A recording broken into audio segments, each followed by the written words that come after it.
बारामती विधानसभेच्या पोटनिवडणुकीसाठी आज सांगता सभा पार पडते आणि यासाठी पक्षाचे आजी माजी मंत्री असतील, कार्यकर्ते असतील, सर्वजण बारामतीमध्ये यायला दाखल झालेले आहेत। सध्या आपल्यासोबत माजी मंत्री अनिल पाटील आहेत, यासोबतच वैशाली नागवडे आहेत, माजी मंत्री संजय बनसोडे देखील या ठिकाणी पोहोचलेले आहेत। संपूर्ण राष्ट्रवादी आज या सांगता सभेसाठी उपस्थित असताना आपल्याला दिसतात। सुरुवातीला आपण अनिल पाटील यांच्याकडे जाऊयात।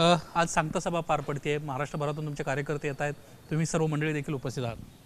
एक प्रकारे या सांगता सभेचा शेवट करताना सुद्धा कुठेतरी दादांच्या आठवणींना उजाळा देण्याच्या दृष्टिकोनातून आमच्या मनामध्ये ज्या काही भावना आहेत की अनेक वर्ष या बारामतीची सेवा ज्या पद्धतीने दादांनी केली, बारामतीला होत्याची नव्हती या बारामती शहराला करून दाखवलं, बारामती मतदारसंघाला करून दाखवलं।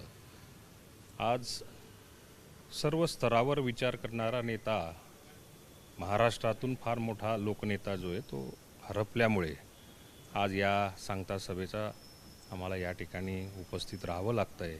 एकीकडे एक थोडंसं दुःखसुद्धा मोठ्या प्रमाणावरती आणि एक जबाबदारीचं भानसुद्धा अजितदादाच्या परिवारांनी या ठिकाणी पेलवताना या प्रामुख्याने दिसतं आहे। मला आत्मविश्वास आहे की जी बारामती, स्वप्नातली बारामती ही दादांनी घडवली, या स्वप्नातल्याच बारामतीला पुढे सुद्धा सुनेत्रा वहिनी याच पद्धतीने एक लेकरासारखं सांभाळतील, फुलासारखं सांभाळतील असा आत्मविश्वास आहे। बारामतीकरांना या निमित्तानं काय आव्हान करणार? बारामतीकरांना मी आव्हान केलं पाहिजे एवढा मोठा माणूस नक्कीच नाही आहे।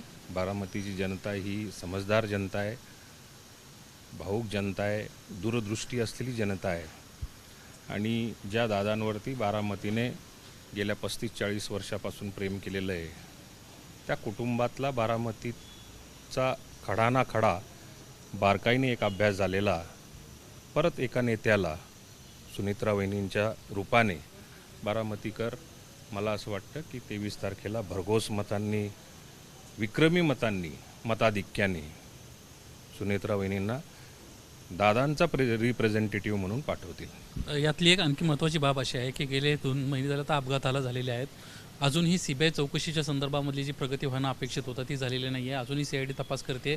सीबीआयच्या बाबतीत 2 वेळा पत्रव्यवहार देखील तुमच्या सर्व वरिष्ठ नेत्यांच्या वतीनं, आमदारांच्या वतीनं सुनेत्रा पवारांना स्वतः देखील केला। राज्याच्या मुख्यमंत्र्यांना, केंद्रातल्या वरिष्ठांना सुद्धा या बाबतीमध्ये कल्पना दिलेली आहे।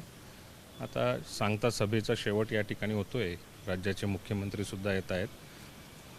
आम्ही आजसुद्धा काही प्रमाणामध्ये मुख्यमंत्र्यांना हेच साकडं घालणार, याची सखोल चौकशी सीबीआय थ्रू झाली पाहिजे आणि त्याच्याबरोबर आणखी ज्या एजन्सीजच्या माध्यमातून ज्या चौकशी चाललेली आहे त्या चौकशीला वेग आला पाहिजे आणि जे सत्य आहे ते सत्य महाराष्ट्रातल्या जनतेच्या समोर आलं पाहिजे। संजय बनसोडे आपल्यासोबत आहेत, काय आठवणी आहेत दादांसोबतच्या? आज सांगता सभा होती आहे, सुनेत्रा पवार आता विधानसभेवर निवडून जाताना आपल्याला दिसते।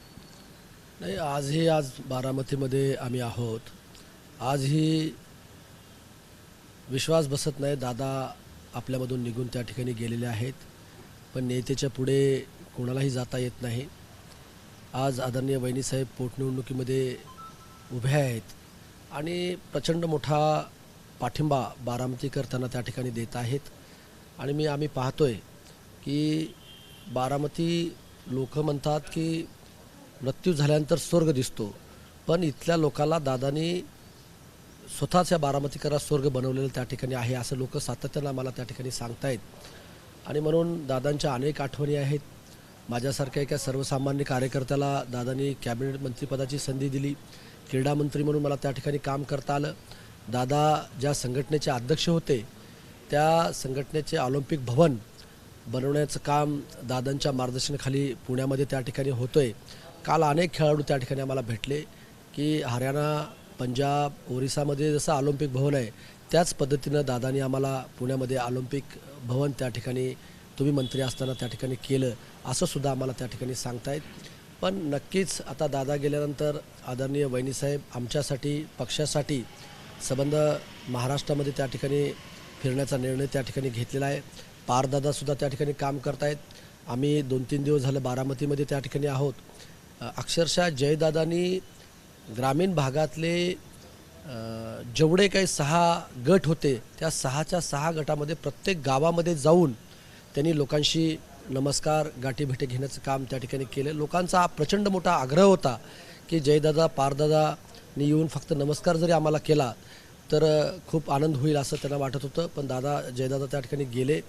जवळजवळ एकेका दिवशी 20-20 गावामध्ये त्यांनी जाऊन लोकांशी संवाद साधण्याचं काम त्या ठिकाणी केलेलं आहे. मुख्यमंत्र्यांचं आज भाषण होईल, काय अपेक्षित आहे या भाषणात?